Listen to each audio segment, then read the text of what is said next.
1593년 계사년 2월 1일 종일 비가 내렸다. 발포만호 황정로, 여도 건광 김인영, 순천부사 권준이 와서 모였다. 발포 직무 최이가 2번이나 군법을 어긴 죄로 형벌을 내렸다. 2일 늦게 갬 녹도의 임시장수, 사도첨사 김환, 흥량현감 배홍립 등의 배가 들어왔으며 나강군수 신호도 왔다. 3일 맑음 여러 장수들이 거의 다 모였는데 보성군수 김덕광은 미처 오지 못했다. 동쪽 상방으로 나가 앉아 순천부사 나강군수 광량현감과 한참 동안 의논했다. 이날 경상도에서 옮겨온 귀하인 김호걸과 나장, 김수남 등이 명부에 오른 격군 80여 명이 도망갔다고 보고는 하면서도 뇌물을 많이 받고 붙잡아 오지 않았다. 그런 까닭에 군관 이봉수, 정사립 등을 몰래 파견하여 70여 명을 찾아가 잡아다가 각 배에 나누어주고 김호걸, 김순왕 등을 그날로 처형했다. 오후 8시쯤부터 비바람이 크게 불어 각 배들을 어렵게 지켜냈다. 4일 늦게 갬 성동쪽이 9발이나 무너졌다. 객사 동원에 나가 공무를 보았다. 오후 6시쯤 비가 많이 쏟아지더니 밤새도록 그치지 않고 바람조차 몹시 사납게 불어 각 배들을 어렵게 지켜냈다. 5일 경칩이라 tuk제를 지냈다. 비가 억수같이 쏟아지더니 늦게야 비로소 개었다. 아침 식사 후 대청으로 나가 공무를 보았다. 보성군수 김덕광은 밤새워 육지를 거쳐 달려왔다. 뜰 아래에 붙잡아두고 길 어긴 죄를 문초하니 순찰사와 도사 등이 명나라 군사를 접대하는 차사원으로서 강진과 해남 등의 관청으로 갔기 때문이라고 하였다. 이는 역시 공무이므로 그 대장과 도훈도 및 담당 서리 등을 나무랐다. 이날 저녁에 서울수 온 벗 이은영과 송별하는 술자리를 가졌다. 6일 아침에 흐리더니 늦게 깼다. 밤 2시쯤 첫 나발을 불고 동틀 무렵에 둘째, 셋째 나발을 불고 나서 배를 풀고 돛을 달았다. 정오때 역풍이 잠시 불어 저무르서야 사량에 도착하여 하룻밤을 잤다. 7일 맑음 새벽에 떠나 곧장 견내량에 이르니 경상우수사 원균이 이미 먼저 와 함께 이야기했다. 기숙금도 와서 보고 이영남과 이연염도 왔다. 8일 맑음 아침에 영남우수사 원균이 내 배로 와서 전라우수사 이억기가 기약 어긴 잘못을 몹시 탓하고는 지금 먼저 떠나겠다고 했다. 나는 애써 말려 기다리게 하고 오늘 해지기 전까지 도착할 것이다 라고 약속했더니 과연 정오에 돛을 달고서 모임에 왔다. 이를 보고 기뻐 날뛰지 않는 이가 없었다. 그러나 온 것을 보니 그느리고 온 배가 40척 미만이었다. 바로 그날 오후 4시쯤에 출항하여 초저녁에 칠천도에 이르렀다. 본영에 편지를 보냈다. 9일 첫 나발을 불고 둘째 나발을 불고 나서 다시 날씨를 보니 비가 내릴 징후가 많아 출발하지 않았다. 종일 큰 비가 내려 그대로 머물러 출발하지 않았다. 10일 아침에 흐렸으나 늦게 맑아졌다. 오전 6시쯤에 출항하여 곧장 웅천 웅포에 이르니 적선이 여전히 줄지어 정박해 있었다. 2번이나 유인했으나 우리 수군에 이미 겁을 먹고는 나올 듯 하다가도 돌아가 버리므로 끝내 잡아 없애지 못하였다. 참으로 분한 일이다. 밤 10시쯤에 다시 영등포 뒤 소진포에 이르러 배를 대고서 밤을 지냈다. 이에 11일 아침에 순천 타무선에 돌아갈 예정이어서 본영에 편지를 보냈다. 11일 흐림 군사를 쉬게 하고 그대로 머물렀다. 12일 아침에 흐리다가 늦게 깨었다. 삼도의 군사가 동시에 새벽에 출항하여 곧장 웅천 웅포에 이르니 왜적들은 어제와 같았다. 나아갔다 물러갔다 하며 유인했지만 끝내 바다로 나오지 않았다. 2번이나 뒤쫓았으나 잡아 섬멸하지 못했으니 어찌할꼬 분하고 분하였다. 이날 저녁에 도사가 우에게 공문을 보냈는데 명나라 장수에게 줄 군용 물품을 배정한 것이라고 했다. 초저녁에 칠천도에 이르자 비가 크게 쏟아지더니 밤새도록 그치지 않았다. 13일 비가 퍼붓더니 오후 8시쯤에 비가 그쳤다. 토벌에 대한 의논으로 순천부사 권준, 광양 현감 의영담, 방답 첨사를 불러 이야기하였다. 정담수가 와서 만났다. 활과 화살 만드는 기술자 대방, 옥지 등이 돌아갔다. 14일 맑음 정조부의 제삿날이다. 이른 아침에 본령 타무선이 왔다. 아침 식사 후 삼도의 군사들을 모아 약속할 적에 영남수사 원규는 병으로 오지 않고 전라 좌우도의 장수들만이 모여 약속했다.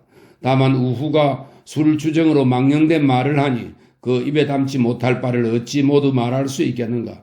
어람포, 만호 정담수와 남도포 만호 강응표도 마찬가지였다. 이렇게 큰 적을 맞아 토벌을 약속하는 때에 술을 함부로 마셔 이 지경에 이르니 그 사람 됨이야 더욱 말로 나타낼 수가 없다. 통분함을 이길 길이 없다. 저녁에 헤어져서 진친 곳으로 왔다. 가덕 첨사 전응린이 와서 만났다. 15일 아침에 맑더니 저녁에 비가 내렸다. 날씨는 따뜻하고 바람도 잤다. 관역을 그려놓고 활을 쏘았다. 순천 부사 광양 현감이 왔다. 사량만호 이연염, 소비포 공간 이영남, 영등포 만호 우치적도 같이 왔다. 이날 순찰사 이광의 공문이 왔는데 명나라에서 또 수군을 보내니 미리 알아서 처리하라는 것이었다. 또 순찰사 이영의 아전이 보낸 보고서에는 명나라 군사가 2월 초 1일에 서울에 들어와 왜적을 모두 섬멸하였다고 하였다. 해질녘에 원균이 와서 만났다. 16일 맑음 늦은 아침에 바람이 세게 불었다. 소문에 영의정 정철이 사한사가 되어 북경에 간다고 했다. 따라서 노비단자를 정원명에게 붙이면서 그것을 사신가는 일행에게 전하도록 하였다. 오후에 이억기가 와서 만나고 함께 밥을 먹고서 돌아갔다. 순천 부사와 방답첨사도 와서 만났다. 밤 10시쯤에 신황과 김대복이 임금의 전서와 교서 두 통과 부찰사의 공문을 가지고 왔다. 이를 통해 명나라 군사들이 바로 송도를 치고 이날 초 6일에는 서울에 있는 왜적을 함락시켰다는 사실을 들었다. 17일 흐렸으나 비는 오지 않고 하루 종일 동풍이 불었다. 새벽녘 서재에서 이영남, 허정은, 정담수, 강흥 등이 와서 만났다. 오후에 우수사 이억기에게 가서 만나고 또 새로운 진도군수 성은기를 만났다. 우수사와 함께 영남 우수사 원균의 배에 갔다가 선정관이 유지를 가지고 온다는 소식을 들었다. 점으로 돌아올 쯤에 길에서 선정관이 왔다는 말을 듣고 서둘러 노를 저 진으로 돌아올 때에 선정관이 표신을 만났으므로 배로 맞아들였다. 유지를 받들어 보니 적이 돌아가는 길목에 급히 나아가 끊고 도망하는 적을 막아 몰살하라는 내용이었다. 삼가 유지를 받았다는 답서를 바로 써 주었는데 밤은 벌써 2시쯤 되었다. 18일 맑음 이른 아침에 군사를 이동하여 웅천에 이르니 적의 형세는 여전했다. 사도첨사 김환을 복병장으로 임명하여 여도만호, 녹도가장, 좌우별 도장, 좌우 돌격장, 광양 이선, 흥량대장, 방답 이성 등을 거느리고 송도에 매복하게 하고 모든 배들로 하여금 유인케 하니 과연 적선 10여 척이 뒤따라 나왔다. 경상도 복병선 5척이 재빨리 나가 쫓을 때 다른 복병성들이 돌진에 들어가 적선들을 에워싸고 수없이 쏘아대니 왜적이 헤아릴 수 없이 많이 죽었다. 한 놈의 목을 베고 났더니 적의 기세가 크게 꺾여 마침내 뒤따라 나오지 못하였다. 날이 저물기 전에 여러 배를 거느리고 원포로 가서 물을 길었다. 어둠을 틈타 영등포 뒷바다로 돌아왔다. 사화랑에 진을 치고 밤을 지냈다. 19일 맑음 서풍이 세게 불어 배를 띄우지 못하고 그대로 머물러 출항하지 않았다. 남의 현령에게 북과 먹을 보냈더니 저녁에 남의 현령이 와서 살해하였다. 고 여우와 이 효가도 와서 만났다. 계속 사화랑에 진을 치고 있었다. 20일 맑음 새벽에 출항하자 동풍이 약간 불더니 적과 교전할 때에는 바람이 크게 불었다. 배들이 서로 부딪혀 파손되어서 배를 제대로 통제할 수 없었다. 즉시 호각을 불고 초요기를 올려 싸움을 중지시키니 여러 배들이 다행히 크게 손상을 입지는 않았다. 그러나 홍량의 한 척, 방답의 한 척, 순천의 한 척, 본영의 한 척이 부딪혀 깨졌다. 날이 저물기 전에 소진포로 돌아와 물을 깃고 밤을 지냈다. 이날 사슴떼가 동수로 달아났는데 순천부사 권준이 노루 한 마리를 잡아 보냈다. 21일 흐리고 바람이 세게 불었다. 이영남과 이인음이 와서 만났고 우수사 원균과 순천부사와 광양 현감도 와서 만났다. 저녁에 비가 내리더니 자정이 되어서야 그쳤다. 22일 새벽에 구름이 금더니 동풍이 크게 불었다.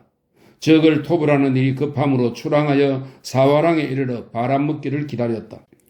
바람이 조금 멎는 듯 하기에 길을 재촉하여 웅천에 이르러 두 성장 사매와 의능과 의병 성흥지를 제포로 보내어 곧 상륙하는 채 하게 하였다.